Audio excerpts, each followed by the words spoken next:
Hello అండి, నమస్తే. అందరు బాగున్నారా? కథా కమనీయం ఛానల్కి స్వాగతం. నేను మీ శైలజ. మనం ఎత్తనపూడి సులోచనారాణి గారు రచించిన ప్రియసఖి నవల చదువుకుంటున్నాం కదా. 11వ భాగంలో ఏం జరిగిందో చూద్దాం. డియర్ సుచి, నువ్వు పంపిన నైటీలు అందాయి, చాలా బాగున్నాయి. ఆ ఎర్రటి దాని మీద పసుపచ్చ పూలది ఉందే, అది చూడగానే నా మనసు దోచేసుకుంది. హేమంత్ అది నీ సెలక్షనే అని చెప్పాడు. సుచరితకు ఆశ్చర్యం వేసింది, ఆగ్రహం వచ్చింది. ఏమిటి, తను నైటీలు పంపిందా? ఎంత అబద్ధం! రేణుని మురిపించడానికి హేమంత్ ఆడే అబద్ధాలకి అంతు లేదా ఏమిటి? పిచ్చి రేణు! ఆ క్షణంలో జాలేసింది. ఎంత మురిసిపోతుంది! అసలు విషయం తెలిస్తే ఎంత మండిపడుతుందో. శివంగిలా అతన్ని నిలువున గోళ్లతో చీరేస్తుంది. హేమంత్కి ఎప్పుడో ఆ శాస్తి జరుగుతుంది, తప్పదు. సుచరిత కళ్ళు ఉత్తరంలో అక్షరాల బారుల వెంట పరిగెత్తసాగాయి. సుచి, నీకు ఒక ముఖ్యమైన విషయం చెప్పటానికే ఈ ఉత్తరం రాస్తున్నాను. అసలు పెళ్లికి ముందే నీకు ఇది చెప్పాలని తహతహలాడాను. ఎంత ప్రయత్నించినా నువ్వు నాకు దొరకలేదు.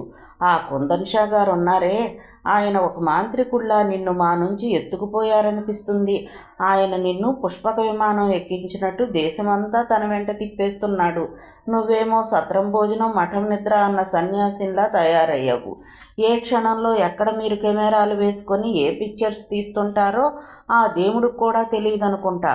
నిన్ను పట్టుకోవడం కూడా కష్టమే, కనీసం ఫోన్లో కూడా దొరకవయ్యే. అందుకని ఇక ఈ ఉత్తరాలే నాకు శరణ్యమవుతున్నాయి. సుచి, నీకు ఇప్పుడు నేను ముఖ్యంగా ఒక అత్యంత ఆనందకరమైన వార్త చెప్పబోతున్నాను. అదేమిటో తెలుసా?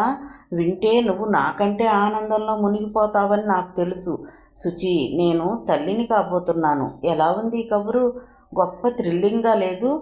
నాకు పుట్టబోయే శిశువు తప్పకుండా ఆడపిల్లే కావాలని, ఆ అమ్మాయి ముమ్మూర్తులా నీ పోలికే రావాలని ఆ దేవుడికి దండం పెట్టుకుంటున్నాను. సుచరిత చేతి వేళ్ళు ప్లేట్లో శాండ్విచ్ను వదిలేశాయి. ఎడమ చేతిలో ఉత్తరం ఒడిలోకి జారిపోయింది.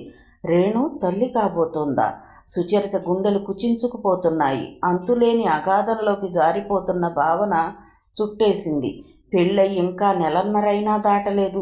సుచరితకు వెంటనే హేమంత్ ఆ రోజున సోఫాలో తనని దగ్గరగా తీసుకుని బలీయంగా గుండెలకు హత్తుకుని Suchi, I love you, I love you అని ఆవేశంగా అన్న మాటలు గుర్తుకు వచ్చాయి. ఆ మనిషికి మనసులో ఎంత విషం, అయినా నాలుక మీద ఎంత తీపి. సుచరిత చేతివేళ్లు బద్దలైపోతాయేమో అన్నట్లుగా ఉన్న కణతల్ని నొక్కి పట్టుకున్నాయి. తల అదిరిపోతోంది. రేణు, నీ సంతోషం పంచుకోలేకపోతున్నాను. హేమంత్ లాంటి వ్యక్తి నీ పాపకు తండ్రి అవుతున్నందుకు నాకు అసహ్యం వేస్తోంది అనుకుంది. అనుకుంటూ ఉండగానే సుచరిత కళ్ళ వెంట నీళ్లు బొటబొటా రాసాగాయి. తను రేణు చుట్టుపక్కల లేకుండా పారిపోవాలనిపిస్తుంది. రవి అన్నయ్య పోయిన దురదృష్టం కంటే ఈ బాధని కళ్ళారా చూస్తూ ఈ నరకం భరించటం తన వల్ల కావటం లేదు అనిపిస్తుంది. అసలు నీ చేసిన తప్పేమిటి? ఎందుకు నాకింత బాధ అనుకోసాగింది. రేణు తల్లి కాబోతుందని అంత సంతోషంగా ఉత్తరం రాస్తే అది చూడలేనట్లు ఈర్ష్యపడుతున్నానేమిటి? చిచ్చి, అసలు రేణుకి నేను స్నేహితురాలనేనా అనిపించసాగింది. కాదు కాదు, ఈ వ్యధకి పూర్తిగా కారణం నేనే. ఎప్పుడైతే రేణు పెళ్లి హేమంత్తో జరిగిందో అప్పుడే నేను వారికి దూరంగా ఉండాల్సింది. సుచరిత తల వెనక్క ఆనించి కళ్ళు మూసుకుంది. చెంపల మీదకి దారగా వస్తున్న కన్నీళ్లని పెదవి బిగబట్టి నిగ్రహించుకోవటానికి శాయశక్తిలా ప్రయత్నించసాగింది. సుచరితకి తన మీద తనకే అంతులేని ఆగ్రహం రాసాగింది. కొద్దిసేపటి తర్వాత ఆ ఆగ్రహంలో నుంచి మెల్లగా పశ్చాత్తాపం తలెత్తి అది ఎంతయిందా అన్నట్లుగా వేదనాపూరితంగా ఉన్న ఆమె మనసంతా ఆక్రమించుకుని ఆగ్రహాన్ని బాధని ముంచివేసే ఉవ్వెత్తు కెరటంగా మారింది. సుచరిత చప్పున కళ్ళు తుడుచుకుంది. చిచ్చి, తనేం చేస్తోంది? సిగ్గుమాలిన దానిలా ప్రవర్తిస్తోంది. సంకుచిత భావంతో మనస్సుని కుంచుకుంటోంది. అందుకే ఈ రకమైన వ్యధ తనని ఉక్కిరి బిక్కిరి చేస్తోంది. తనని బాధ పెడుతున్నది రేణు, హేమంతులు కానే కాదు, తనలో తలెత్తిన ఉన్మాదకరమైన స్వార్థం. ఏం చేసింది తను? హేమంత్ను వదిలేసి వచ్చే రోజున తన సంపూర్ణమైన మనసుతో అతనికి వీడ్కోలు చెప్పింది. ఒక స్నేహితురాలిగా ఉంటానని వాగ్దానం చేసింది. తనకి హేమంత్కి పెళ్లి జరగకపోవటానికి కారణం ఎవరు? హేమంత్ కాదుగా. రేణు అస్సలు కానే కాదుగా. హేమంత్ తనని వదిలేయలేదు. అతను అన్ని పరిస్థితుల్లోనూ అన్ని అవమానాలను ఢీకొట్టడానికి సిద్ధమయ్యి తన చెయ్యి అందుకోవటానికి ఆయత్తమయ్యాడు. అది తనే భరించలేకపోయింది. అతని కుటుంబ ప్రతిష్టలు నిలబడేలా చూసే బాధ్యత తనకు ఉందని గాఢంగా నమ్మింది. అతను తనతో జీవితం ముడివేసుకోవటానికి సిద్ధమయ్యాడు. కానీ తనే అతనికి దూరంగా వచ్చేసింది. ఆ రోజు ఆ నిర్ణయం తీసుకోవటంలో తనకు విశ్వాసం, తృప్తి ఉన్నాయి. తర్వాత కూడా తను సరైన పని చేశాననే ఆత్మసంతృప్తిగా అనిపించింది.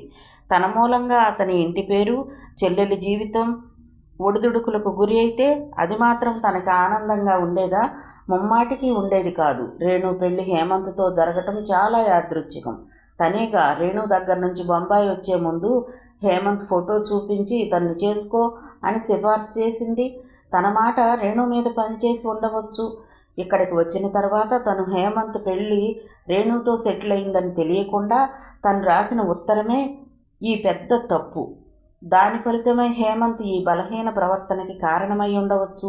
అయితే దానికి కారణం కేవలం తనే, తన స్వయంకృతమే. తప్పు తను చేసి వారిద్దరినీ తప్పుపడుతోంది. ఒక పక్క తనంటే ప్రాణప్రదంగా భావిస్తున్న హేమంత్, మరో పక్క తనే స్నేహమాధుర్యంతో ఆలంబన ఇస్తున్న రేణు. వారు తనకి దూరంగా ఉంటే ఉండవచ్చుగాక, తన ఆత్మస్థైర్యం వారిద్దరిదే. ఏమైపోతుంది తన మంచి మనసు? ఎక్కడికి పోయింది? పరిస్థితులను ఆకలింపు చేసుకునే తన విచక్షణా జ్ఞానం పిచ్చిదానిలా చేస్తుంది. క్షమించరాని తప్పు చేస్తుంది. నయం ఇప్పటికైనా ఒంటి మీదకు తెలివి తెచ్చుకోగలిగింది. గుర్తుకు తెచ్చుకుంది. తన తల మీద భూతంలా ఎక్కి తన మనస్సు మీద స్వారీ చేస్తున్న ఈ ఈర్ష్యాద్వేషాలు తన జీవితానికి ఆయువు పట్టు లాంటి ఈ ప్రాణ స్నేహితులిద్దరినీ దూరం చేసుకోకముందే దిగిపోయాయి. తన స్నేహబాండం చేజారి బద్దలు కాకముందే తన మనసు ఆ భూతాన్ని వదిలించుకుంది. అన్నిటికంటే తన జీవితంలో అపురూపమైనది హేమంత్ రేణుల స్నేహ భావన. ఈ ప్రపంచంలోకెల్లా అత్యంత దురదృష్టవంతులు ఎవరు? జీవితంలో నిజమైన స్నేహితులను పోగొట్టుకున్నవారే. తను అలాంటి దురదృష్టవంతురాలు కాకూడదు. సుచరిత కళ్ళు తుడుచుకుంది. ఉత్తరం మీద చెయ్యి ఆనించి ప్రేమగా స్పృశిస్తూ సారీ రేణు అనుకుంది. ఇప్పుడు ఆ ఉత్తరం చదువుతుంటే ఆమె మనసు స్ఫటికంలా స్వచ్ఛంగా ఉంది. ఈర్ష్యాద్వేషాలనే ఏ మాయా జలతారు తెరలు లేవు. సుచరిత మళ్ళీ మొదటి నుంచి శ్రద్ధగా చదవసాగింది. రాను రాను అక్షరాలు పెద్దగా, ఆవేశపూరితంగా, పూనకం వచ్చిన గణాచారిలా ఎందుకు అవుతున్నాయో అనుకుంటూ చదవసాగింది. రేణు రాసింది, శుచి, నాకు పుట్టబోయే శిశువు ఆడపిల్లే కావాలి. ఆ అమ్మాయికి ముమ్మూర్తులా నీ పోలికే రావాలని ఆ దేవుడికి దండం పెట్టుకుంటున్నాను. ఈసారి ఈ వాక్యాలు చదువుతుంటే ఆమె పెదవులు చిరునవ్వుతో విచ్చుకున్నాయి. పిచ్చి రేణు, నా పోలికలు నీ కూతురికి ఎందుకు వస్తాయి? వస్తే అవి నీవి, లేకపోతే హేమంత్వి గాని అనుకుంది. తర్వాత చదవసాగింది. శుచి, నా కూతురికి నీ పోలికలు తప్పకుండా ఉంటాయి అని నా నమ్మకం. ఈ పాప నా కడుపులో ఇలా సురక్షితంగా దినదిన ప్రవర్తమానం అవుతుంటే ఈ పాప మేమిద్దరం హేమంత్కి కృతజ్ఞతలు తెలియజేసుకోవాలి. మేము అతనికి జీవితాంతం రుణానుబంధులం. సుచరిత ఈ వాక్యాలు చదవగానే పెదవులు విరిచింది. రేణు స్వభావమే అంత. ఒక్కోసారి మరీ ఓవర్గా ఆలోచిస్తుంది. పుట్టబోయే శిశువు, భార్య, జన్మ ఇచ్చిన ఆ కన్న తండ్రికి కృతజ్ఞతలు చెప్పాలా? సుచరిత కళ్ళు అక్షరాల వెంట కదులుతున్నాయి. శుచి, హేమంత్కి కృతజ్ఞతలు అంటే నీకు విడ్డూరంగా అనిపిస్తుంది కదూ. నేను నీకు చెప్పాలని తహతహలాడిన విషయం వింటే ఆనందపడతావో దుఃఖపడతావో. శుచి, నా గర్భంలో పెరుగుతున్న ఈ కలల పంటని ఇస్తున్న ఆ శిశువు రవిబిడ్డ, హేమంత్ సంతానం కాదు. నాకిప్పుడు 4వ నెల వెళ్ళి 5 నడుస్తోంది. నీకు ఆశ్చర్యంగా ఉంది కదూ. అలాంటప్పుడు హేమంత్ని ఎలా పెళ్లి చేసుకున్నావు అని ఆవేశంగా ఉందా? లేదు శుచి, నేను హేమంత్ని ఏమాత్రం మోసం చేయలేదు. అతనికి పెళ్లికి ముందే నేను గర్భవతిని అని తెలుసు. నేను తెలియచేశాను. నువ్వు వెళ్ళిన తర్వాత మా ఇంట్లో చాలా గొడవ జరిగింది. నాకు నెల తప్పిన విషయం బయటకు వచ్చింది. నెల క్రమం నాకెప్పుడు రెగ్యులర్గా రాదు. అందువల్ల నాకే అనుమానమూ లేదు. చివరికి వాంతులై జ్వరం వచ్చి డాక్టర్ దగ్గరకు వెళితే ఈ విషయం బయటకు వచ్చింది. అమ్మా నాన్న నిర్ఘాంతపోయారు. నాకు ఆనందమో బాధో తెలియనట్లుగా, మతిపోయినట్లుగా అయింది. అమ్మా నాన్న ఆ వ్యక్తి ఎవరో చెప్పమని బలవంతం చేశారు. చెప్పను, చెప్పినా ప్రయోజనం లేదు. ఆ వ్యక్తి ఈ లోకంలో లేరు అన్నాను. అమ్మా నాన్న ఒకటే మదన పడ్డారు. అమ్మ నన్ను డాక్టర్ దగ్గరకు పదమన్నది ఈ గండం గట్టెక్కించటానికి. ఆయన కాళ్లే పట్టుకుంటానంది. నాన్నగారు వీల్లేదన్నారు. అసలే బంధువులకి మనం అంటే తగని ఈర్ష్యాద్వేషాలు. ఇదేదైనా కాస్త బయటకు వచ్చినా మన కుటుంబం అల్లరిపాలవుతుంది అన్నారు. రేణుకి ఈ జన్మలో ఇక పెళ్లి చేయలేమన్నారు. మా పెదనాన్నగారిని పిలిచారు, సలహా అడిగారు. ఆయన ఆలోచించి ఆ భానుమతి గారు ఎలాగూ మన సంబంధం కలుపుకోవాలని ఒకటే కబుర్లు పెడుతోంది కదా, అదే ఖాయం చేసుకుంటే సరి అన్నారు. అమ్మో, వారికి తర్వాత తెలిస్తే అంది అమ్మ భయంగా. అప్పటి సంగతి అప్పుడు చూద్దాం, ముందు పెళ్లి జరిపించేస్తే మన కుటుంబ గౌరవానికి రక్ష. కట్నం లాంఛనాలు బాగా ఇస్తే వాళ్ళు కిక్కురుమనరు. ఎలాగూ వాళ్ళ దావా ఓడిపోయి బాధల్లో ఉన్నారు. మనం ఇచ్చే డబ్బుతో వారిల్లు నిలబడుతుంది. తర్వాత ఆవిడ మనల్ని అనటానికి అంతగా గొంతు పెగలదని నా నమ్మకం అన్నారు. నాన్నగారు సరేనన్నారు. నాకు ఈ పెళ్లి చేసుకోవడం ఇష్టం లేదు, కానీ తప్పదు. పెళ్లికి ఒప్పుకోకపోతే అబార్షన్ చేయించేస్తారు. ఈ శిశువుని నీకు దక్కనియ్యరు. రవి బిడ్డ బతకదు. కావాలంటే ఈ పెళ్లికి నేను ఒప్పుకోవాలి. మాటలు జరిగాయి. పెళ్లివారు వచ్చారు. హోటల్లో దిగారు. మర్నాడే పెళ్లి తాంబూలాలు. అమ్మ నాన్న ఆర్భాటంగానే ఏర్పాట్లు చేస్తున్నారు. ఆ హడావుడిలో ఉన్నారు. నేను మా ఫ్రెండ్ ఇంటి నుండి వారి హోటల్కి ఫోన్ చేశాను. హేమంత్ కావాలి అని అడిగాను. అతను ఫోన్ దగ్గరకు వచ్చారు. నేను రేణుని మీతో స్వయంగా మాట్లాడాలి అన్నాను. అతనికి నేనెవరో అర్థం కాలేదు. ఎవరు అన్నాడు. రేణు, మీరు తాంబూలాలు పుచ్చుకోబోతున్న పెళ్లి కూతుర్ని. మీతో స్వయంగా మాట్లాడాలి, అర్జెంట్. ఎక్కడికి రమ్మంటారు? మీరు పార్కుకు వస్తారా అని అడిగాను. అతను క్షణం ఆలోచించాడు.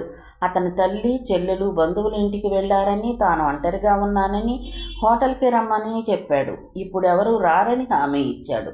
నేను హోటల్కే వెళ్ళాను. అతనే తలుపు తీశాడు. లోపలికి వెళ్ళాను. అతను ఒంటరిగా ఉన్నాడు. కూర్చోండి, ఎంతో మర్యాదగా చెప్పాడు. నేను కూర్చున్నాను. వెంటనే తడబాటు లేకుండా సూటిగా వచ్చిన విషయం గురించి చెప్పాను. నాకు మా ఫ్రెండ్ అన్నగారంటే చాలా ఇష్టం ఉండేది. అతను నేను పెళ్లి చేసుకోవాలని అనుకున్నాం. మేమిద్దరం ఒక్కటయ్యాం. అమ్మకి నాన్నకి అతని గురించి చెబుదామనుకుంటూ ఉండగా ఇంతలో అతను సడన్గా పోయాడు. నేను తల్లిని కాబోతున్నాను. మా వాళ్ళకి ఇది తెలుసు. మిమ్మల్ని మా వాళ్ళు మోసం చేస్తున్నారు. ఆ విషయం దాచి నన్ను మీ కంటగడుతున్నారు. ఆ విషయం చెప్పడానికే వచ్చాను అన్నాను. అతను తెల్లబోయాడు. ఈ పెళ్లి నాకు ఇష్టం లేదు, కానీ ఈ పెళ్లి ఆపు చేయమని మిమ్మల్ని అడగటానికి నేను రాలేదు అన్నాను. మరి? అతని కళ్ళల్లో అణుచుకుంటున్న ఆవేశం కనిపిస్తోంది. ఈ పెళ్లి కాకపోతే మా వాళ్ళు ఎంత కష్టమైనా సరే నాకు అబార్షన్ చేయిస్తారు. ఈ బిడ్డ చచ్చిపోకుండా నాకు దక్కాలి. దానికి మీరు సాయం చెయ్యాలి. అది అడగటానికే వచ్చాను. మీరేమీ అనుకోకపోతే ఈ పెళ్లి జరిగిపోనియండి. పెళ్ళైతే నా బిడ్డల్ని పెంచుకోవచ్చు. నేను మిమ్మల్ని మోసం చేశానని చెప్పి వదిలేయవచ్చు. ఈ పెళ్లి జరిగితే నా ఈ అవసరము తీరుతుంది. మేమిచ్చే కట్న కానుకల వల్ల మీ ఆర్థిక చిక్కులు తొలగుతాయి. ఆర్థిక చిక్కులా? అదేమిటి అన్నాడు. మా అమ్మ నాన్నలతో ఈ పెళ్లికి మధ్యవర్తిగా ఉన్న మా పెదనాన్న అంటుంటే విన్నాను. మీకేదో డబ్బు ఇబ్బందులు చాలా ఉన్నాయని, మీరు దావా ఒకటి ఓడిపోయారని. అతను హఠాత్తుగా వెంటనే కుర్చీలోంచి టకీమని లేచాడు. మీరు చెప్పింది చాలు, వెళ్ళవచ్చు. తలుపు వైపు వేలు పెట్టి చూపిస్తూ ఆగ్రహంగా అన్నాడు. నేను వేగంగా లేచాను. నాకు అంతకంటే ఆవేశమే వచ్చింది.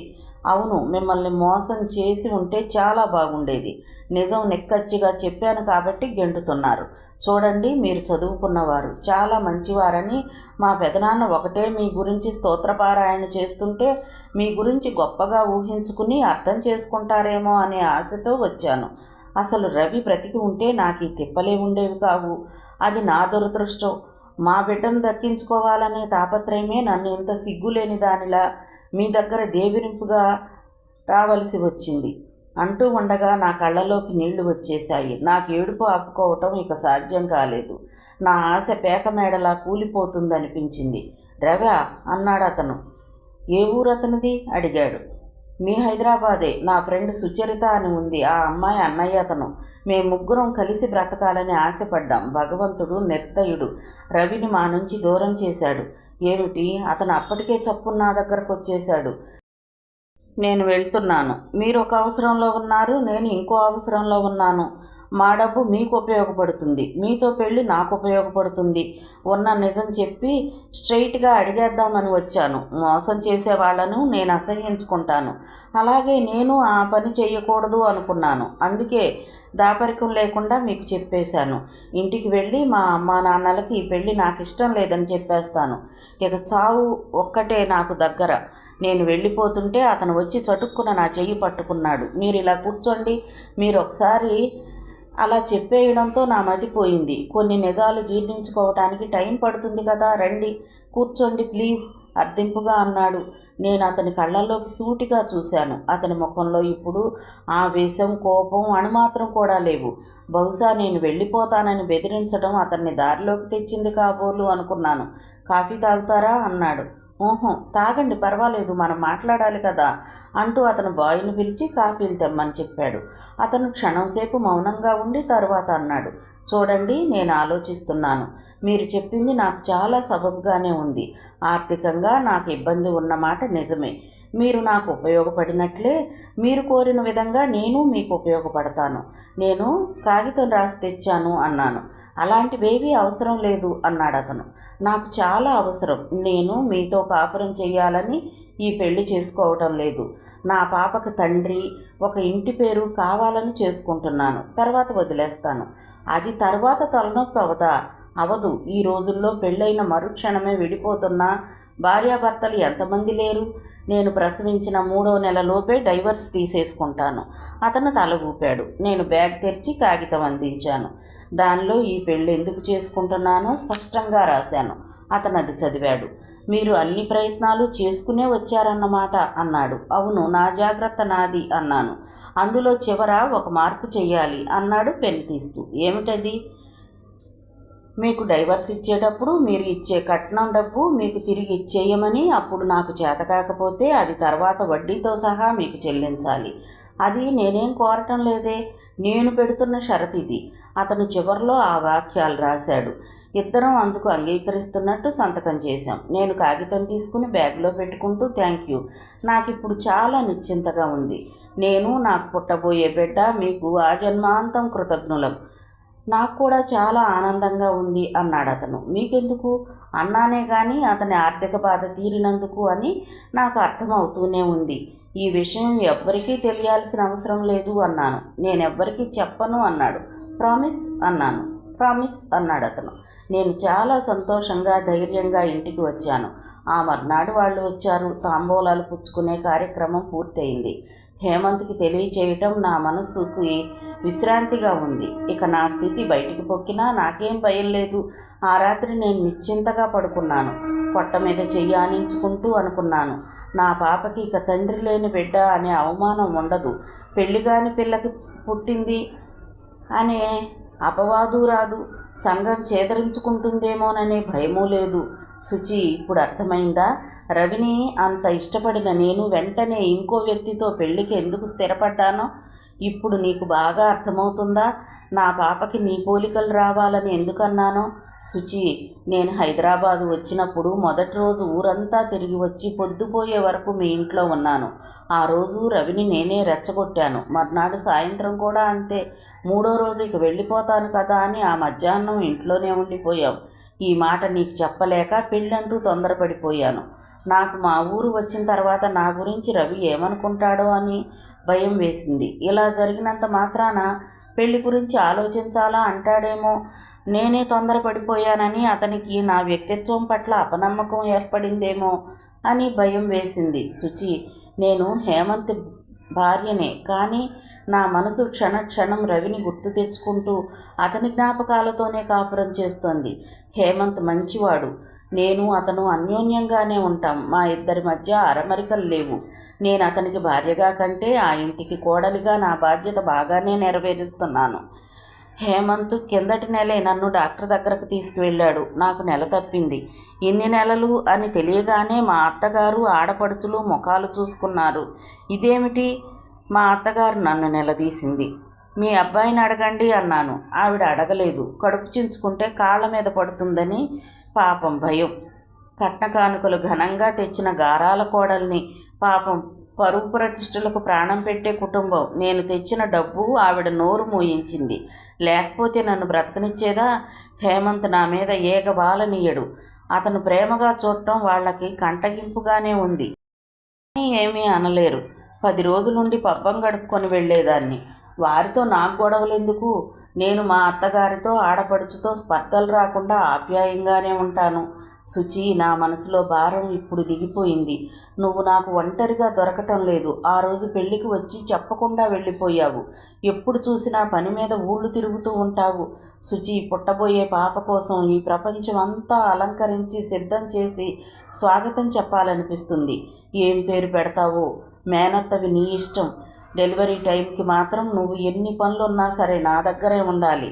హేమంత్ ఎక్కువగా ఇంట్లో ఉండడు. ఎప్పుడు ఏమిటో పనులు. ఇంటికి వచ్చిన ఆ క్షణంలోనే ఎవరెవరో వస్తారు. ఎక్కడ ఉన్నా నన్ను ఫోన్లో పలకరిస్తూనే ఉంటాడు. నా ఆరోగ్యం గురించి శ్రద్ధ తీసుకుంటాడు. నేను ఈ విధంగా చాలా అదృష్టవంతురాలనే. సరైన వ్యక్తి దగ్గరకే వచ్చాను. లేకపోతే నా జీవితం ఏమై ఉండేదో తలచుకుంటే శరీరం జలధరిస్తుంది. శుచి, నీకు దగ్గరగా ఉండాలని నా మనసు తప్పిస్తుంది. నా మనసు నీకు అర్థమైందని ఆశిస్తున్నాను. ఉంటాను, నీ రేణు. ఉత్తరం చదవటం పూర్తి చేసేసరికి సుచరిత చెంపల మీదకి నీళ్లు జారుతున్నాయి. మాటి మాటికి తుడుచుకున్న కన్నీటి తెరలు వచ్చి అడ్డుపడుతున్నాయి. ఆమె మనసు దిమ్మెరపోయినట్లుగా ఉంది. రేణు పాప హేమంత్ బిడ్డ కాదా? అలా అంటే చెప్పలేని సంతోషం అనిపిస్తుంది. ఆ పాప రవన్నయ్య సంతానమా? ఆ మాట తలుచుకుంటే ఓ పక్క ఆనందం, మరో పక్క ఆగ్రహం కలుగుతున్నాయి. రేణు ఎలాంటి పిచ్చి పని చేసిందేమిటి అనిపిస్తుంది. అంత తొందరపాటేమిటి? రేణు తత్వమే అంత. రవి అన్నయ్యను రెచ్చగొట్టానని తానే ఒప్పుకుందిగా. హేమంత్ ఈ పెళ్లికి అంగీకరించకపోతే ఏమయ్యేది? అన్నయ్య లేనందున దుఃఖం కెరటంలా వచ్చింది.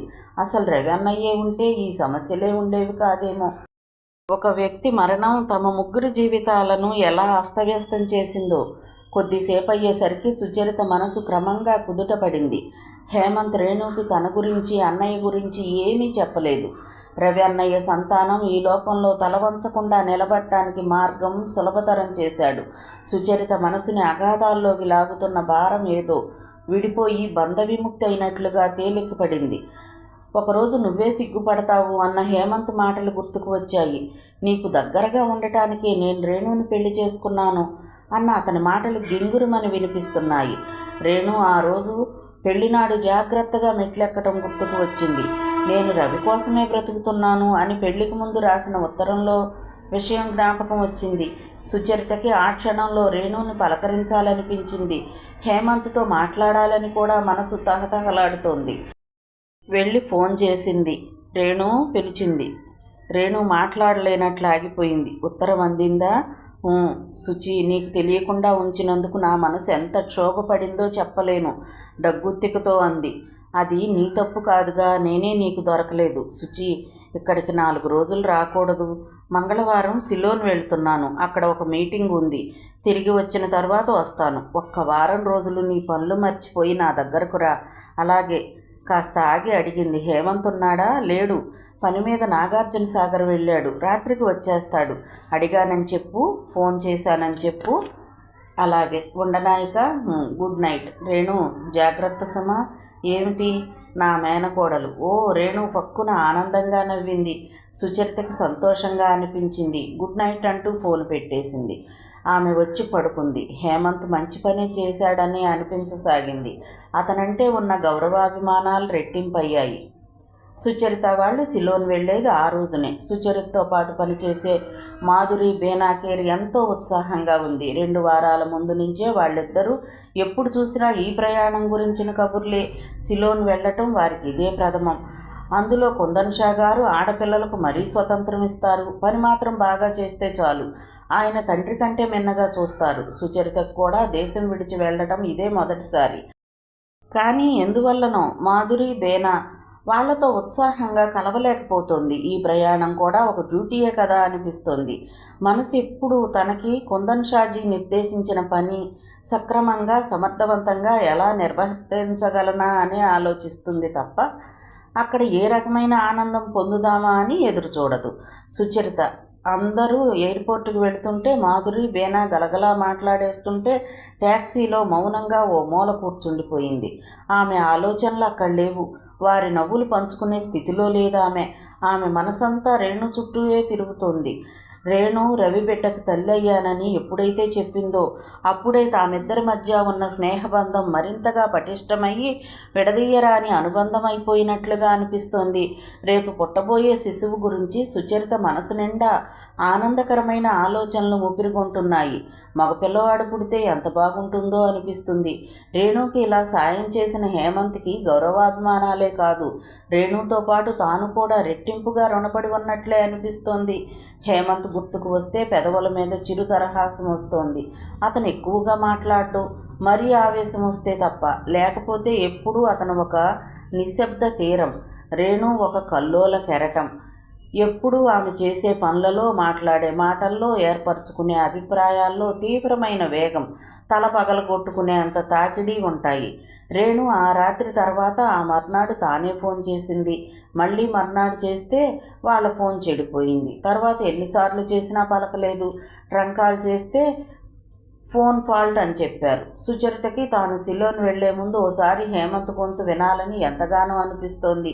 సారీ చెప్పాలని ఉంది. అతన్ని అన్యాయంగా అవమానించింది, తోలనాడింది, ఆవేశంలో అమానుషంతో దూషించింది. అది గుర్తుకు వస్తే పశ్చాత్తాపం కంటే బాధే ఎక్కువ కలుగుతుంది.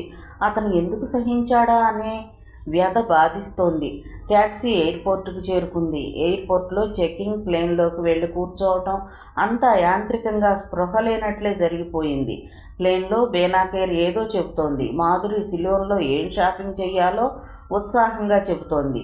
వారు పిలిచి పిలిచి భుజం తట్టి మరీ చెబుతుంటే సుచరిత వింటున్నట్టే చూస్తుంది. కానీ ఆ మాటలేవీ బుర్రకెక్కడం లేదు. మళ్ళీ హేమంత్ను చూడగలనా అనిపిస్తోంది. తను వచ్చేసరికి హేమంత్కి రవన్నయ్యలాగా అయితేనో, లేక తనకేదైనా అయితేనో, ఒకవేళ అసలు ఈ ప్లేన్ కూలిపోతే తను చచ్చిపోయినా పర్వాలేదు. కానీ హేమంత్ గురించి అసలు సంగతి తెలిసిందని, హేమంత్ను త్వరపడి మాట్లాడినందుకు చాలా బాధపడింది. అతనికి క్షమాపణ చెప్పుకోవాలని తహతహలాడిందని హేమంత్కి ఎలా తెలుస్తుంది? తెలీదా? ఈ జన్మకు అస్సలు తెలీదా? అవును, ఈ జన్మలో అపోహలు ఏర్పరచుకోవటం చాలా సులభం. కానీ వాటిని వైదొలగించి మరలా ఏకం కావటం అత్యంత కష్టం. హేమంత్కి ఒక ఉత్తరం రాస్తే, లేకపోతే తన మనసు అర్థమయ్యేటట్టు ఒక గ్రీటింగ్ కార్డు పోస్ట్ చేస్తేనో. ఆమె ఆలోచనల్లో ఉండగానే ప్లేన్ మెడ్రాస్ ఎయిర్పోర్ట్లో దిగింది. అక్కడి నుంచి మరో అరగంట తర్వాత సిలోన్ ప్రయాణం. ప్రయాణికుల్లో కొంతమంది బెలబెల్లాడుతూ దిగారు. వారితో పాటు బేనా, మాధురి కూడా దిగారు. వారి బలవంతం మీదే సుచరిత వచ్చి బుక్ స్టాల్ దగ్గర గ్రీటింగ్స్ చూస్తోంది. ఏదైతే బాగుంటుంది? తన మనస్సు అతనికి క్షుణ్ణంగా తెలియాలి. ఇంతలో శుచి అనే పిలుపు వినిపించింది. గ్రీటింగ్ కార్డు సెలెక్ట్ చేసి వస్తున్న సుచరిత తిరిగి చూసింది. ఎదురుగా హేమంత్ ఆజానుబాహులా చిరునవ్వుతో ప్రసన్నంగా అతని చేతుల్లో పొడుగాటి పూలగుత్తి ప్లాస్టిక్ కాగితంలో నవనవలాడుతూ కళకళలాడిపోతోంది. హేమంత్. సుచరిత తన కళ్ళని తానే నమ్మలేకపోయింది. ఇది కళ, నిజమా? ఓ గాడ్! తను ఊహించుకోవడం లేదు కదా. ఇంతలో బేనా అక్కడికి రానే వచ్చింది. సుచరిత పూలగుత్తిని తెచ్చిన ఆ అందమైన ఈ యువకుణ్ణి ఆమె మార్చి మార్చి చూస్తోంది. Wish you a beautiful and dream life journey. అతను పూలగుత్తి సుచరిత చేతుల్లో పెట్టాడు. హేమ్. సుచరిత ఇంకా విప్పారిన నయనాలతో అతని కళ్ళల్లోకి వెతుకుతూ చూస్తోంది. ఆ క్షణంలో ఆ ఎయిర్పోర్ట్, బేనా, మాధురి సర్వస్వం మర్చిపోయినట్లుగా ఉంది. హేమంత్ తను ఒకరికి ఎదురుగా ఒకరు. బేనా చూపును గమనిస్తున్న హేమంత్ సాధ్యనంత మామూలు స్వరంతో అన్నాడు, నేను పని మీద రాత్రి ఇక్కడికి వచ్చాను. ఉదయం బొంబాయి ఫోన్ చేశాను. షేలా, నువ్వు సిలోన్ వెళ్తున్నావని, 5 నిమిషాల క్రితమే ఎయిర్పోర్టుకు బయలుదేరావని చెప్పింది. ఎంక్వైరీ చేస్తే ప్లేన్ మెడ్రాస్ మీదుగా వెళుతోంది అని తెలిసింది. నిన్నెందుకు చూడకూడదు అనుకున్నాను, వచ్చేశాను. అతన్ని చూడాలని తహతహలాడింది. అలా కాకుండా కనిపించాడు. సుచరితతో ఎన్నో చెప్పేయాలనిపిస్తోంది. కానీ చుట్టూ జనం, దగ్గరగా బేనా. హేమ్. రేణు ఉత్తరం రాసింది, తగ్గు స్వరంతో అంది. అతను చప్పున ప్రశ్నార్థకంగా చూశాడు. రవి అన్నయ్య, తను నేను అస్సలు అనుకోలేదు. నిన్ను అన్యాయంగా చాలా. సుచరిత కళ్ళల్లో తడి, కంఠంలో ఆవేదన వచ్చేశాయి. దట్స్ ఆల్ రైట్ అన్నాడు అతను అర్థమైనట్లుగా. I'm very sorry, really really very sorry. Madhuri పిలిస్తే బేనా అటు తిరిగింది. శుచి, క్షమాపణలు చెప్పుకునేంత అతి మామూలు బంధమా మనది కాదు. వేగంగా తల తిప్పింది. Emotional అవ్వొద్దు please. పూలగుత్తి అడుగు నుంచి అతని చేతులు ఆమె చేతుల్ని ఒక్క క్షణం పట్టుకున్నాయి. నువ్వు తిరిగి రాగానే హైదరాబాదు వచ్చి కొద్ది రోజులు రేణు దగ్గర ఉండు. ఈ స్థితిలో నువ్వు తనకు అవసరం. ఓకే. ప్లేన్ బయలుదేరబోతున్నట్లు ఇంతలో అనౌన్స్మెంట్ వినిపించింది. హేమంత్ సుచరితను చూశాడు. సుచరిత కూడా అతన్ని చూస్తోంది. ఆ క్షణంలో అతను సుచరితను దగ్గరగా తీసుకున్నట్లే అనిపిస్తోంది. తను అలవోకగా పాదాలెత్తి అతని మెడ చుట్టూ చేతులు పెనవేసి గాఢంగా గుండెకు హత్తుకుపోయినట్లే. వస్తా హేమ్ అంది. బేనా ఒక్కటి జరిచింది. సుచి, యూ సెల్ఫిష్ రాస్కెల్, నన్ను పరిచయం చేయవా అంది. ఓ మర్చిపోయాను హేమ్, నా కెమెరా అసిస్టెంట్ బేనా. బీనా హేమంత్ నా ఫ్రెండ్ అంటూ పరిచయం చేసింది. బేనా నమస్కారం చేస్తూ సుచరితను చూపిస్తూ, ఈ సన్యాసితో స్నేహం ఎలా చేస్తున్నారండి బాబు అంది. నా చుట్టూ ఎంతమంది కోర్కెల పీడితులు, ఆశల వ్యామోహితులు, అందుకని ఈ సన్యాసి నాకు సేద తీరే తీరం, ఒక నిరాసక్త ద్వీపం. దగ్గరికి వస్తే నాకు ఊపిరి పీల్చుకున్నట్లు హాయిగా ఉంటుంది అన్నాడు. బేనా ఒక్క క్షణం తెల్లబోయింది. తర్వాత గొల్లున నవ్వింది. అతను నవ్వాడు. సుచరిత కూడా నవ్వేసింది. అతను చాలా హుందాగా, మర్యాదగా, సరసంగా తన మాటను తనకు తిప్పికొట్టాడు. ఎంత బాగా సుచరితను సమర్థించాడు అనుకుంది బేనా. సుచరిత ప్లేన్ వైపు వస్తూ తిరిగి చూసింది. అక్కడ హేమంత్ నిలబడి చెయ్యి ఊపుతున్నాడు. ఆమె ఆనందంగా చెయ్యి ఊపింది. ఇప్పుడు గుండెల మీద ఆనంద సంద్రం, ఒంటరితనం ముభావం దరిదాపుల్లోనే లేకుండా పోయాయి. ప్లేన్ గాలిలోకి లేస్తోంది. సుచరితకు కూడా మనసు అలాగే ఉంది. హేమంత్ వచ్చాడు. అతనితో తనేమి ఎక్కువగా చెప్పలేకపోయింది. అయినా సరే తన మనసు అర్థమైంది అతనికి. ఆ క్షణం తను సిలోన్ వెళ్ళి రావటానికి అవసరమైన బలం చేకూరినట్లయింది. సుచరిత కళ్ళు చెమ్మగిల్లసాగాయి. ఏం చేసింది తను? తన ఆవేశంతో, తొందరపాటుతో ఈ స్నేహాన్ని చిన్నాభిన్నం చేయబోయింది. కానీ హేమంత్ అలా కానివ్వలేదు. తను తెలివి తక్కువగా ప్రవర్తిస్తోంది. అతను సహనంతో భరించాడే తప్ప ఆగ్రహపడలేదు. హేమంత్ లాంటి వ్యక్తి జీవితంలో ఎవరికి దొరుకుతారు? అలా దొరికిన తను ఎంత అదృష్టవంతురాలు. పెళ్లి కాకపోతే తామిద్దరికీ దూరం ఏర్పడుతుందని భయపడింది. హేమంత్కి తనకి మధ్య పెళ్లి బంధం కంటే అపురూపమైనది. మిగతా కథ తర్వాతి భాగంలో చూద్దామండి. కథ విన్నందుకు ధన్యవాదాలు. ఈ నవల మీకు నచ్చితే ఒక లైక్ చేయండి, షేర్ చేయండి, నా ఛానల్ని సబ్స్క్రైబ్ చేసుకోండి, నన్ను సపోర్ట్ చేయండి. మీరిచ్చే ఒక్క లైక్ నాకు, నా ఛానల్కి ఎంతో సపోర్ట్ని ఇస్తుందండి. Thank you. ఉంటానండి.